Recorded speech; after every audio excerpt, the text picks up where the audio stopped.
नमस्कार दोस्तों, team Kalyani IAS की इस प्रारंभिक परीक्षा की यूट्यूब पर चल रही ऑनलाइन सीरीज़ पर आप सभी का एक बार फिर से स्वागत करता हूं। जैसा कि आप सभी जानते हैं कि मेरे द्वारा यहाँ पर भारतीय इतिहास सब्जेक्ट की सीरीज़ को चलाया जा रहा है और अभी वर्तमान में मेरे द्वारा प्राचीन भारत और मध्यकालीन भारत को ख़त्म करके अब आधुनिक भारत को भी शुरू कर दिया गया है, जिसमें मेरे 2 से 3 लेक्चर्स ख़त्म हो चुके हैं। आज का लेक्चर मेरा रॉबर्ट क्लाइव के ऊपर है और सबसे पहले मैं आपको ये बताना चाहूँगा कि रॉबर्ट क्लाइव के बारे में हम लोग इस लेक्चर में क्या क्या कवर करने वाले हैं। तो जैसा कि रॉबर्ट क्लाइव के बारे में अगर आप लोग जानते हो कि इसका भारत में 2 कार्यकाल रहे थे, उनके बारे में देखेंगे। इसके अलावा इनके क्या राजनीतिक कार्य थे, उनके बारे में देखेंगे। इस संदर्भ में हम लोग जो शाह आलम द्वितीय के साथ संधि हुई थी उसके बारे में पढ़ेंगे। इसके अलावा अवध का जो नवाब था उसके साथ भी रॉबर्ट क्लाइव ने संधि करी थी, उसको भी पढ़ेंगे।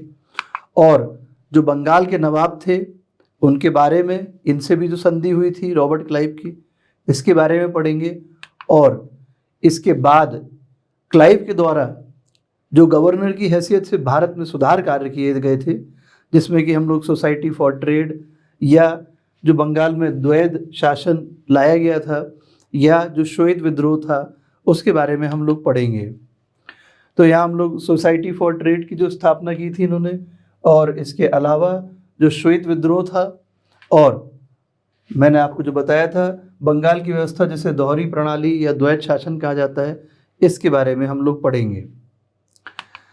अच्छा, यहाँ मैं आपको बताना चाहूँगा कि जो पिछला लेक्चर था वो मेरा काफ़ी महत्वपूर्ण लेक्चर था, जिसमें कि मैंने आपके साथ प्लासी के युद्ध और बक्सर के युद्ध को भी डिस्कस किया था। एक बार मैं आपको पिछला लेक्चर 2 मिनट में रिकैप कराना चाहूँगा कि हमने लास्ट लेक्चर में क्या क्या डिस्कस किया था। लास्ट लेक्चर में मैंने आपको बताया था कि जो बंगाल के 3 नवाब थे, मुर्शीद कुली खां, शुजाउद्दीन और अली वर्दी खान, इनके समय में बंगाल जो है भारत का, आप कह सकते हैं इस समय बंगाल को जो है भारत का स्वर्ग कहा गया था। बंगाल अपने चरमोत्कर्ष पर था और यहाँ जो है ईस्ट इंडिया कंपनी के द्वारा हुगली में कारखाना स्थापित किया गया था शाह शुजा से अनुमति लेकर के। इसके बाद मैंने आपको 1670 से लेकर के 1700 के बीच की जो स्थिति थी, जहाँ पर अंग्रेज़ों के द्वारा बंगाल में अनाधिकृत रूप से व्यापार किया जा रहा था और जो इनको दस्तक पत्र मिला हुआ था उसका अंग्रेज़ों के द्वारा दुरुपयोग किया जा रहा था। यहाँ जो इनकी व्यापारिक गतिविधियाँ थीं उनके कारण इनका जो है संघर्ष मुग़लों के साथ शुरू हो जाता है। और इसके बाद सिराजुद्दौला के बारे में हमने डिस्कशन किया था। सिराजुद्दौला और जो ये अंग्रेज़ थे ईस्ट इंडिया कंपनी, इनके बीच में मैंने आपको बताया था कि क्या कारण थे जिस कारण से दोनों के बीच के संबंधों में कड़वाहट आती है। यहाँ सिराजुद्दौला के अगेंस्ट में कौन लोग थे, तो मैंने बताया था आपको नवाब शौकत जंग, मौसी घसीटा बेगम, मीर जाफ़र, राय दुर्लभ इत्यादि। और जब यहाँ अंग्रेज़ों के द्वारा कुछ इस प्रकार के कार्य किए गए जिससे कि सिराजुद्दौला अनसेटिस्फाइड हुआ और ये नतीजा निकला प्लासी के युद्ध का। उस प्लासी के युद्ध के पहले मैंने आपको एक घटना घटी थी, ब्लैक होल की घटना, जिसमें कि सिराजुद्दौला के द्वारा फोर्ट विलियम में एक बहुत छोटे कमरे में 146 लोगों को बंद कर दिया गया था और अगले दिन जो है बहुत कम लोग उसमें जीवित रह गए थे। इसके बाद इस घटना का बदला लेने के लिए अंग्रेज़ों ने वापस आक्रमण किया था और हमने यहाँ पर अलीनगर की संधि को डिस्कस किया था। इसके बाद मैंने आपके साथ जो 23 जून 1757 में प्लासी का युद्ध हुआ था उसे डिस्कस किया था पिछले लेक्चर में। और इस लेक्चर में मैंने आपको ये भी बताया था कि ये जो युद्ध हुआ था प्लासी का युद्ध, ये अंग्रेज़ों के लिए एक निर्णायक युद्ध भारत में सिद्ध हुआ था। इस युद्ध में भी जो है रॉबर्ट क्लाइव ने एक प्रमुख भूमिका निभाई थी। इस बारे में हम लोग पिछले लेक्चर में डिस्कस कर चुके हैं। यदि आपने ये लेक्चर नहीं देखा है तो मेरा आपसे निवेदन है कि आप लोग इस लेक्चर को ज़रूर देखें और इस लेक्चर से काफ़ी इम्पोर्टेंट क्वेश्चंस पूछे जाते हैं। इस समय प्लासी के युद्ध में मैंने आपको बताया था कि जो मुग़ल बादशाह थे वो आलमगीर द्वितीय थे, ये भी आपको याद रखना होगा। इसके बाद 1757 से 60 के बीच में मीर जाफ़र जो है यहाँ का नवाब बना और मीर जाफ़र को हटा करके अंग्रेज़ों के द्वारा मीर कासिम को बंगाल में पदस्थ कर दिया गया था। फिर कुछ कारण ऐसे हुए थे जो मैंने आपको बताया था कि वापस अंग्रेज़ों के द्वारा मीर जाफ़र को ही वहाँ का नवाब बना दिया गया था। इसके बाद हम लोगों ने बक्सर के युद्ध को डिस्कस किया था और यहाँ मैंने आपको बक्सर के युद्ध के पीछे के जो कारण थे वो सारे बताते हुए मैंने कुछ आपको विशेष बातें याद रखने को कही थी, जैसे कि इस युद्ध के दौरान जो है अंग्रेजी सेना का नेतृत्व हेक्टर मुनरो के द्वारा किया गया था, ये आपको याद रखना होगा। इसके अलावा हम लोगों ने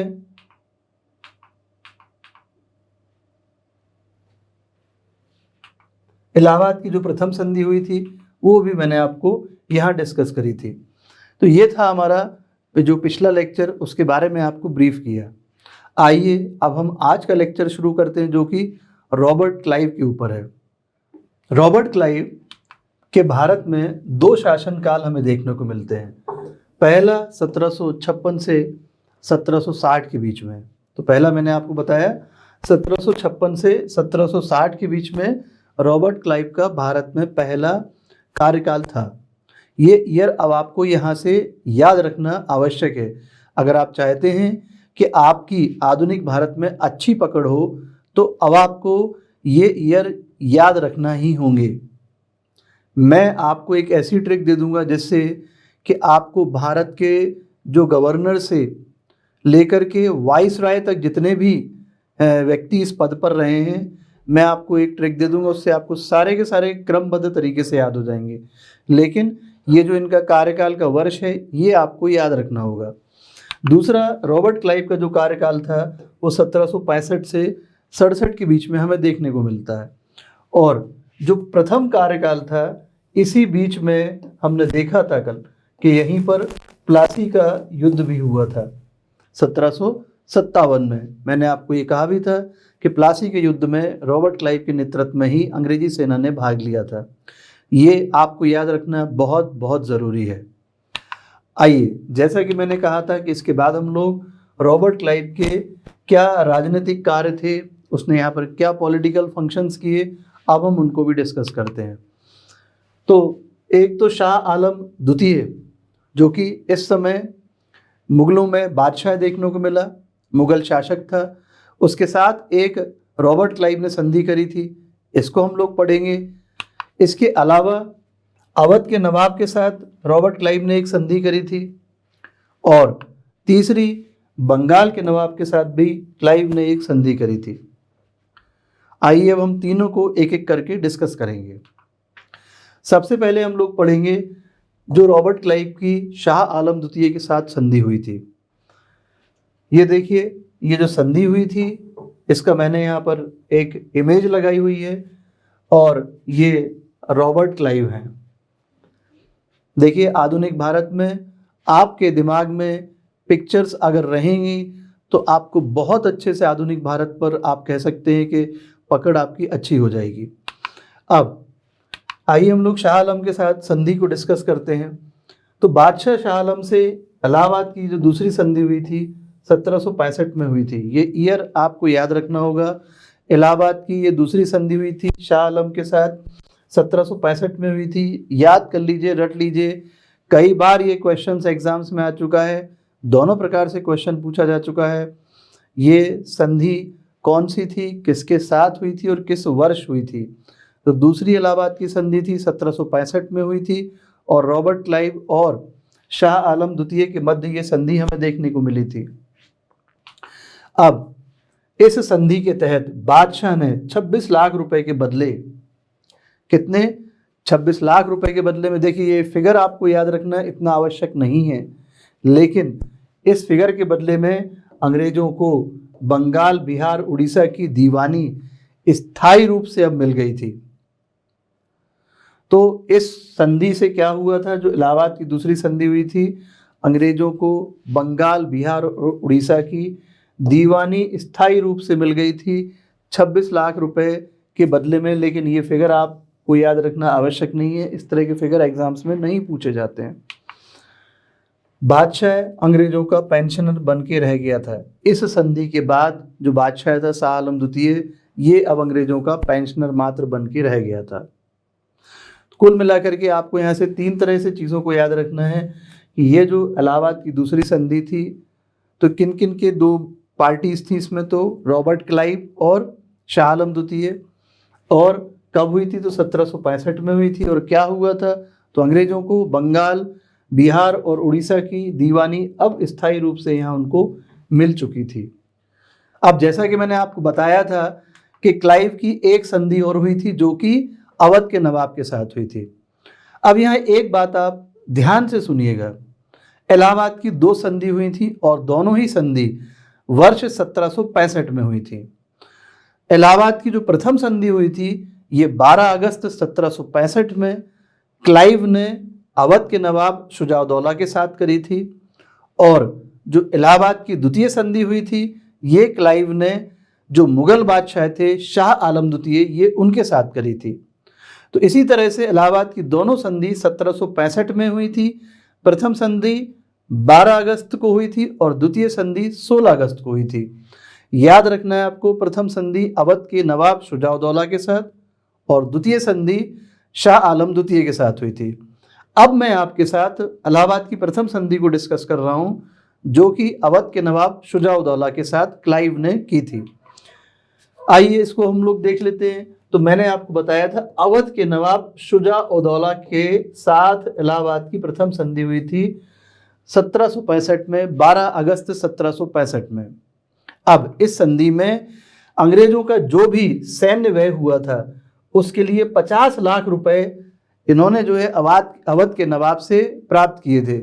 आपको 50 लाख रुपए याद रखना आवश्यक नहीं है क्योंकि इस तरह की हम लोग कई संधियां पढ़ेंगे और ये इस तरह से नहीं पूछा जाता है। कुल मिलाकर के जो भी इनको सैन्य से संबंधित क्षतिपूर्ति हुई थी वो इन्होंने प्राप्त कर ली थी और इसके अलावा चुनार की जागीर भी प्राप्त करी थी। इसके अलावा अगर आवश्यकता पड़ेगी तो नवाब अंग्रेजों को सैनिक सहायता भी देगा। इस बात पर भी इन्होंने नवाब को एग्री किया था कि भाई अगर हमें आवश्यकता पड़ेगी तो आप हमें सैनिक सहायता भी देंगे। ये हम प्रथम संधि डिस्कस कर रहे हैं इलाहाबाद की। और अब अवध प्रांत में अंग्रेज जो है निर्बाध व्यापार कर सकते, उन्हें कोई रोक टोक नहीं होगी। ये भी अवध के नवाब के साथ इसी संधि का एक पॉइंट था। तो ये मैंने आपको बताई है अभी अवध के नवाब शुजाउद्दौला के साथ जो इलाहाबाद की प्रथम संधि 12 अगस्त 1765 में हुई थी। अब क्लाइव की जो बंगाल के नवाब के साथ संधि हुई थी, आइए हम लोग उसको भी देखेंगे। तो बंगाल के नवाब से जो संधि हुई थी इसमें बंगाल, बिहार, उड़ीसा की दीवानी अब अंग्रेजों को मिल चुकी थी। दूसरी बात आपको याद रखना है कि प्रशासन को जो दायित्व था वो नवाब के हाथों में रहेगा। तो कुल मिलाकर के उन्होंने क्या किया कि भाई प्रशासन का दायित्व आप रखो, दीवानी का काम हम देख लेंगे, यानी माल वाला काम हम देखेंगे, जिम्मेदारी वाला काम आप ही समझो। इसके अलावा अंग्रेजों ने नवाब को निजामत कार्य के लिए 53 लाख रुपए भी दिए। और चौथी बात, इस संधि से बंगाल में 1765 से द्वैध शासन भी प्रारंभ हो गया। अभी हम लोग द्वैध शासन पर आने वाले हैं। क्या था ये, इसको मैं आपको भी एक्सप्लेन करूंगा। अब हम लोग क्लाइव के द्वारा किए गए सुधार कार्य भी देखेंगे, किस किस क्षेत्र में उसके द्वारा सुधार कार्य किए गए। तो यहाँ मैं आपको एक सोसाइटी फॉर ट्रेड की बात करूँगा भी। इसके अलावा जो बंगाल में द्वैध शासन उसके द्वारा लाया गया जिसे दोहरी प्रणाली भी कहा गया है। और हम लोग श्वेत विद्रोह को भी डिस्कस करेंगे। आइए हम एक एक करके तीनों चीज़ों को डिस्कस करते हैं। तो सबसे पहले हम सोसाइटी फॉर ट्रेड की बात करेंगे।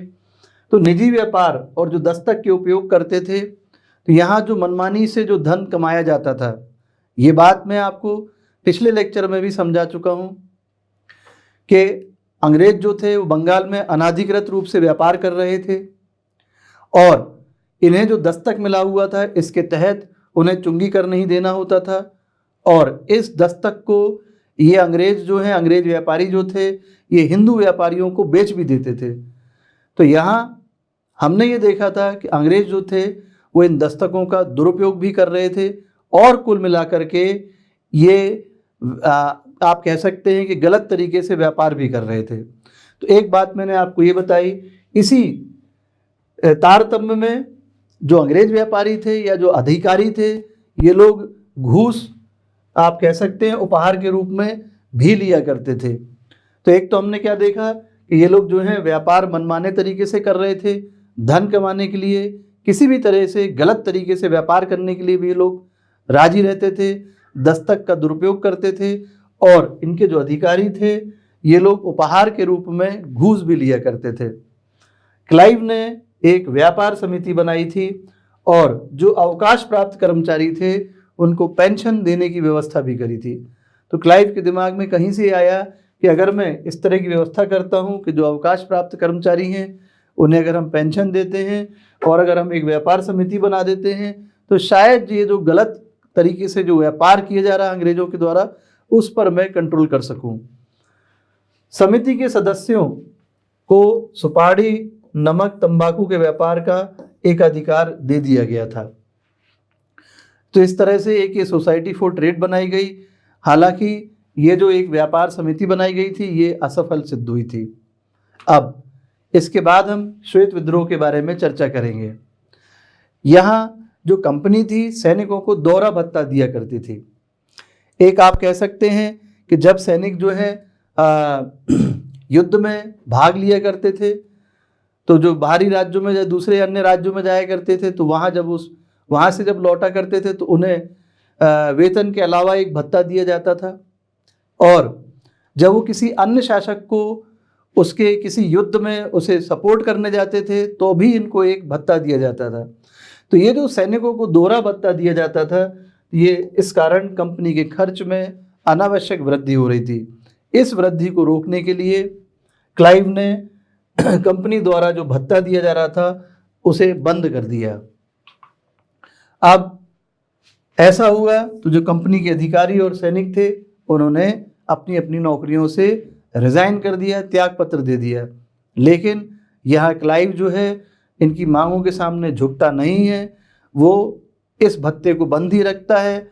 बाद में कुछ समय के बाद ये अधिकारी जो हैं वापस अपने अपने पदों पर आ जाते हैं और क्लाइव से माफ़ी भी मांगते हैं। तो ये था श्वेत विद्रोह जो कि रॉबर्ट क्लाइव के समय में हुआ था, और क्लाइव जो है इस कार्य में सफल भी हो गया था। हो सकता है आपको ये क्वेश्चन पूछा जाए कि श्वेत विद्रोह किस कारण से हुआ था, तो आपको याद रखना होगा कि यहाँ जो सैनिक थे जो उन्हें दोहरा भत्ता दिया जाता था, इस कारण कंपनी के ऊपर अनावश्यक बोझ था, उसको कम करने के लिए क्लाइव ने इन दोहरे भत्तों को बंद कर दिया था। और इसी के अगेंस्ट में ये अधिकारी और कर्मचारी जो सैनिक वगैरह थे इनके द्वारा त्याग पत्र दे दिया गया था। लेकिन अंततः इनकी हार होती अधिकारी और सैन्य कर्मचारियों की और ये झुक जाते हैं, क्लाइव की यहाँ जीत हो जाती है। तो ये था श्वेत विद्रोह, इंग्लिश में से व्हाइट म्यूटिनी कहा गया है। अब हम बात करेंगे बंगाल की व्यवस्था या दोहरी प्रणाली की। इस दोहरी प्रणाली के तहत केंद्र सरकार के नीचे जो प्रांत सरकारें होती थी, इन प्रांतों में क्या व्यवस्था थी? यहाँ सूबेदारी व्यवस्था और हमें दीवानी व्यवस्था देखने को मिली। सूबेदारी व्यवस्था के तहत जो निजामत के कार्य होते थे, अर्थात उसमें सैनिक संरक्षण, पुलिस और फौजदारी कानूनों को लागू करना होता था। तो यहाँ सूबेदारी व्यवस्था के तहत जो निजामत के कार्य होते थे उनको देखा जाता था, और दीवानी व्यवस्था के तहत जो कर व्यवस्था होती थी या जो दीवानी से संबंधित कानून होते थे उन्हें लागू करने की जिम्मेदारी होती थी। और यहाँ इस व्यवस्था में हमने देखा कि ये दोनों के संबंध में ही सीधे केंद्र सरकार के प्रति उत्तरदायी होते थे। अब यहाँ जो बंगाल का नवाब था उस समय मुर्शीद कुली खां, इसके बारे में हम लोगों ने पिछले लेक्चर में भी चर्चा करी थी। दीवानी तथा निजामत दोनों कार्य ये मुर्शीद कुली खां ही देखा करता था। इसके बाद 1756 में शाह आलम के द्वारा एक फरमान जारी किया जाता है, और इस फरमान से 26 लाख रुपए वार्षिक के बदले दीवानी का कार्यभार जो है कंपनी को मिल जाता है। कुल मिलाकर के अब एक काम कंपनी के पास आ गया शाह आलम के फरमान से। 1756 के शाह आलम के फरमान से अब दीवानी का काम किसे मिल गया? कंपनी को मिल जाता है। और इसके बाद जो है हमें नजमुद्दौला जो है यहाँ का नवाब बनता है बंगाल का, और नजमुद्दौला के द्वारा जो है कंपनी को निजामत के कार्य मिल जाते हैं। तो शाह आलम से क्या होता है, कंपनी को दीवानी के काम मिल जाते हैं और नजमुद्दौला के द्वारा कंपनी को निजामत के काम भी मिल जाते हैं। अब कंपनी क्या करती है, दीवानी मामलों को देखने के लिए एक डिप्टी सूबेदार जिसको कंपनी ही मनोनीत करेगी ऐसी व्यवस्था कर देती है। तो कुल मिलाकर के दीवानी मामलों के लिए कंपनी के द्वारा एक डिप्टी सूबेदार को नियुक्त किया गया, मनोनीत किया गया, नियुक्त किया गया और उसके द्वारा जो है दीवानी के कार्य देखे जाएंगे, निजामत के कार्य जो है कंपनी स्वयं देखेगी। इस तरह की व्यवस्था क्लाइव के द्वारा दोहरी प्रणाली के तहत की गई थी। तो दोस्तों ये तो था हमारा आज का लेक्चर जो कि रॉबर्ट क्लाइव के बारे में था। आप लोग अपने घरों में सुरक्षित रहिए, क्योंकि जब हम लोग सुरक्षित होंगे तब हम अपने एग्ज़ाम की तैयारी को अच्छे से कर पाएंगे और जो वादा हमारी टीम के द्वारा किया गया था हम लोग उसे पूरा अवश्य करेंगे। अगले लेक्चर में आपसे फिर से रूबरू होऊंगा। तब तक के लिए नमस्कार दोस्तों।